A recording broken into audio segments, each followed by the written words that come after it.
pela bondade do Pai, nós temos junto de nós o nosso irmão Luiz Alberto, que vai nos tecer sobre o capítulo 22, que nos fala: não separeis o que Deus juntou. Então vamos passar de imediato para o nosso Boa tarde. E será que Jesus falou isso, hein? Não separeis o que Deus juntou. Acontece que vou perguntar para ele se era permitido dispensar as mulheres, dar um tchauzinho para as mulheres, quando as mulheres começassem a incomodar em casa. Aí fizeram essa pergunta para o tentar. Como todas as perguntas que os fariseus faziam, era para provocar Jesus, para ver o que ele dizia, o que ele diria a respeito daqueles temas, que eram regras civis. Muitas regras, a maioria das regras que estão lá na Bíblia, todo mundo diz que a Bíblia é sagrada, muitas regras são regras civis, que o Moisés era o chefe, o poderoso chefe daquele povo, e instituía. Então está cheio de coisa dentro da Bíblia aí que é um horror, de proibições. Existia assim 640 e poucos regras lá. Eles tinham que seguir a risca, os judeus. 365 positivas e 200 e tantas negativas. Então, vamos perguntar: é permitido dispensar a mulher? Aí Jesus disse assim: olha,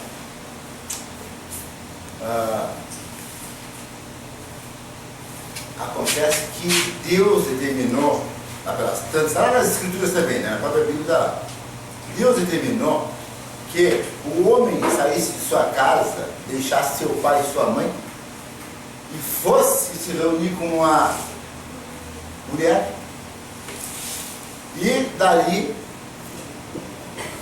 vivendo juntos, formassem uma só carne. E aí ele diz assim: o que Deus juntou, o homem não separe. Mas daí os fariseus pegaram e disseram assim: mas como que o Moisés mandou dar carta de divórcio à mulher e ia afastando-a da família? Aí Jesus disse: bom, foi por causa da dureza dos vossos corações que o Moisés instituiu esta carta de divórcio. Mas no princípio não era assim. Então, quando nós éramos mais simplinhos, 8, 9, 10 mil anos atrás, nós éramos muito menos, nós não éramos egoístas, nós não éramos vaidosos. Então, as pessoas se escolhiam, o homem escolhia uma mulher, vice-versa, elas se escolhiam, e viviam juntos para sempre, e eram felizes. Mas, então dizer, no princípio não era assim. Vejam só, quando a gente era menos desenvolvido, a gente era mais fiel. Agora que nós somos mais envolvidos, tecnologias, uma série de recursos, uma série de coisas, nós somos um bando de pessoas sem virtudes, para não dizer outra coisa, Então, hoje em dia, o que acontece, casa separa, dizia aquela brincadeira lá no programa. Então, hoje em dia, a gente vê casamentos que duram alguns meses, alguns anos, poucos anos, ou então, nem na lua de mel não durou. Quantos casos aí que aconteceram e acontecem? Né? Que na noite de núpcias eles voltam para a sua casa por causa de certos abusos, certos absurdos e coisas ridículas que acontecem.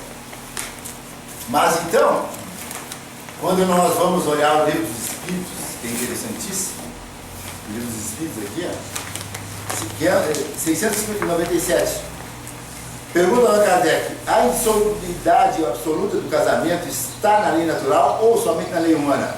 É uma lei humana muito contrária à lei natural, certo? Quer dizer, não é pecado se separar, não é pecado separar, segundo diz os Espíritos aqui. E lá na questão 900 e tanto, 939, uniões antipáticas.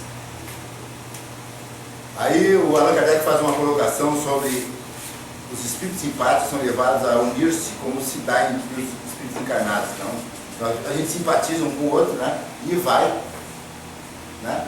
Fica bobo em casa, né? Se apaixona em casa. Isso não é brincadeira minha. Então, mas frequentemente existe afeição só de um lado. Não é? Não conhece muitos casos assim que, sei lá, todo mundo sabe, né, disso. Ela gosta demais dele e ele não está nem aí. Ele gosta demais dela e ela não está nem aí.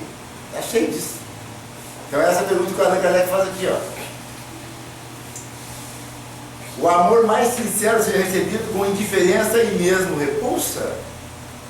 Como de outra parte a afeição mais viva de dois seres pode mudar em antipatia, algumas vezes em ódio? Não é assim? Cheio de beijinhos para cá e para lá, de repente te odeio. Né? Um passe mágica, te odeio. Eu odeio essa mulher, eu odeio esse homem. Então, olha a resposta dos espíritos aqui, ó. Não compreendeis, pois, que é uma punição? Viu? Se a gente casou com uma mulher que não gosta da gente, é uma punição. Se as mulheres casaram com um homem que não gosta delas, é uma punição. Resposta dos Espíritos Superiores aqui, ó, no livro dos Espíritos. É uma punição, mas que não é senão passageira, né? Só dura uma encarnação. E interessante depois a colocação, ele faz aqui, interessante ler essa questão que é bem longa ela. Mas eles dizem assim mais adiante, ó, há duas espécies de afeições, a do corpo e a da alma, e frequentemente se toma uma pela outra. A afeição da alma, quanto pura e simpática, é durável, e a do corpo perecível. Eis porque frequentemente aqueles que querem se amar com amor eterno se odeiam quando a ilusão termina. Então, as pessoas muitas vezes se buscam. Ah, que moça bonitinha, lindíssima, né? Não é assim que todo mundo fica se babando quando vê uma moça bonita? Os homens, é o mais normal do mundo, né? Ah, que moça linda. Ah, dou metade dos meus bens para casar com essa moça, não é assim? Dou metade do meu reinado. Tem um ditado que diz assim. E aí passam alguns dias, daí a moça bonitinha mostra as suas unhas. E é o contrário, também é verdade. Ah, que moço bonito. Isso é aonde, né? Ah, que moço bonito. Né? Olha, tem homens também bonitos. E a mulher se encanta com aquela belezura toda. Aí depois, passa alguns dias, aí cai a máscara. Cai a máscara e o cara mostra as garras. Né? Então isso acontece. Agora, quando a gente estuda a doutrina espírita, nós vimos aqui, agora a gente leu, né, o texto falando sobre atração física. E também, não só física do corpo, mas também do bolso. Sempre fazia. E então, sempre do bolso, ou sempre do corpo. dos bens da pessoa. Então é interessante a história que o Lev Nikolaevich Tolstói conta sobre um homem que vivia numa caverna. E esse homem morou 10 anos lá, estava morando 10 anos numa caverna, isso lá na Palestina, morando numa caverna. Por quê? Ele saiu da balada certa noite, porque ele era uma pessoa muito rica. Então mas foi educado, o pai dele, o senhor Naim, tinha princípios e havia investido nele para que ele estudasse, a fim de que ele tivesse, sabe, conteúdo. Por isso que a gente estuda também, para se desenvolver. Não é só para ter canudo, para dizer que eu sou isso, eu sou aquilo, sou professor, sou doutor, sou não sei o quê. Então, não é só para isso, a gente tem canudo.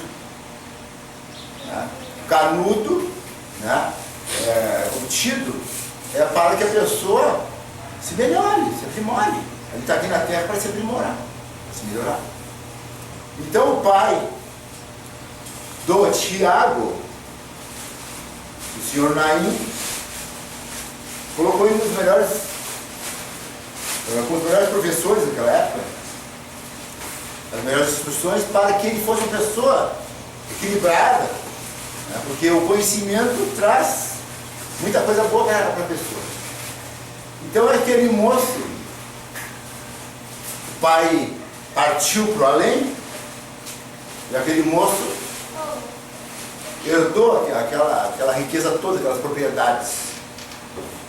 E ele administrando aquilo, mas ele vivia assim, vivia solitário, e com muitos empregados trabalhando para ele, na fazenda, nas propriedades. E ele estava lá trabalhando. E um belo dia, alguns ciganos apareceram lá na propriedade dele, pediram para acamparem num ponto lá da propriedade dele. E ele não tem problema nenhum, desde que eles mantenham distância, fiquem lá por alguns dias, não tem problema nenhum. E o funcionário dele que estava encaminhando essa autorização, disse para ele: olha, tem uma moça lá que é de, não posso dizer fechar o trânsito, porque naquele tempo não tinha trânsito, mas quer enlouquecer. Tem uma moça lá que é de enlouquecer. Aí ele disse: olha, tu te cuida, porque eu não quero funcionário nenhum envolvido com ninguém, ciganos. E o rapaz foi lá e deu recado, e ele seguiu. Mas naquela noite ele não conseguia dormir, começou a dar uma insônia nele. Ele estava lá, de um lado para o outro. Aí resolveu dar uma cavalgada na noite e ouviu a cantoria dos ciganos. Chegou lá perto e viu lá aquela moça bonita cantando e dançando. Ficou só olhando assim. E foi se aproximando. Aí depois, quando eles o notaram, os ciganos o notaram, a moça chumbum para dentro da carroça. Escapuliu. E entrou no carro assim. Aí o chefe dos ciganos, o pai da moça, convidou ele para comer alguma coisa, tomar uma bebida, etc. E ele sentou lá, conversou um pouco. E dali a pouco foi embora, Dali a pouco ele foi embora. E ele, então, ficou pensando naquela belezura que ele tinha visto. Ficou pensando naquela moça. E andou por lá, durante vários dias ele andava por lá, dando uma espiadela, E foi falar com o pai da moça. foi e pediu